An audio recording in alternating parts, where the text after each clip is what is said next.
maayo kay itong imong mga tubag turni. So unsa pa ibang legal term ana sa sunod na mga kwan?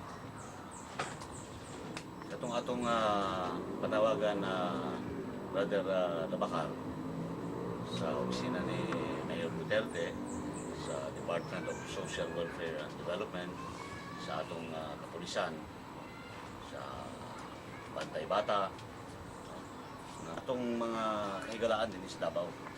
Kay tingali makagan nila ng bataa, no? Ang pangalan usbon na to. Sige. Isulti ang pangalan anak, mga 10 years old na babae. Rosalie Siroy. Rosalie Siroy.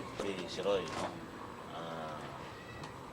Ginapasalamatan ti ka una sa tanan ani mong pagtagad kini nga problema ni Lorna, no?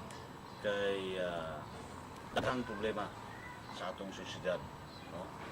Na nagsugod sa pamilya nga nabungkag, pero ang dangatan sa mga kabataang napasagdan either child delinquency, no? Vagrancy, di ba na kining mga kawat-kawat, no? Drug addiction, and the worst, no? Is prostitution, no? Of very young minor, no? Mga minor de edad, mga babae. So, mayo nga imong nakaplagan si Lorna, no? Na ay yung aning family law problem, no? Murag gibati sa kong kaluoy niya, no? Tungod kay no? It's May 1, Labor Day, no? Kining imong problema di manato ni masangat karong adlaw dayon sa ato pa tagaan nato og pila ka adlaw nga dunay updates, no? Kay kung kinahanglan ta nga isaka nato sa husgado, ato ning isaka kining imong problema. Inigbulag nato dire kung may cellphone ka o wala kay cellphone, no? Mangulam kag cellphone sa imong kaila o mobayad ka lang tindahan nga makagamit kag cellphone, ihatag na ko ang akong cellphone number, no? You can reach me, no?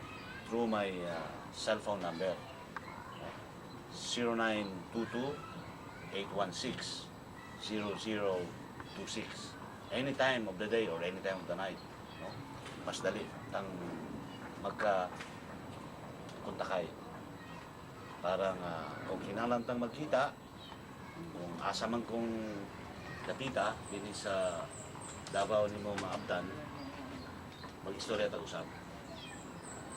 So, naot pa nga madunggan na binagyod ni Mayor Duterte kining problema bahin sa imong anak, no? Iagi na to, isangat na to sa iya kay siya man ang dunay gahom, no? Tsaka amahan sa lungsod.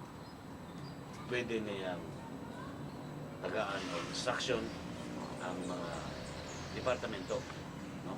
Kay kini issue sa atong komunidad, no? Family and social issues, no?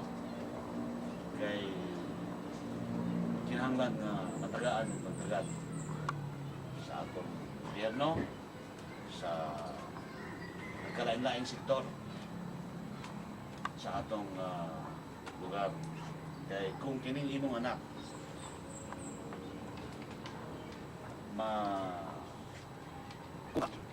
ang custody, nasayod ko na bisan pa ikaw na ay balatian karon, no? Maglisod ka o sugod sa pagpakaon, sa pagpa-eskwela kaning imong anak. Pero daghang mga organizations, daghang mga simbahan, no?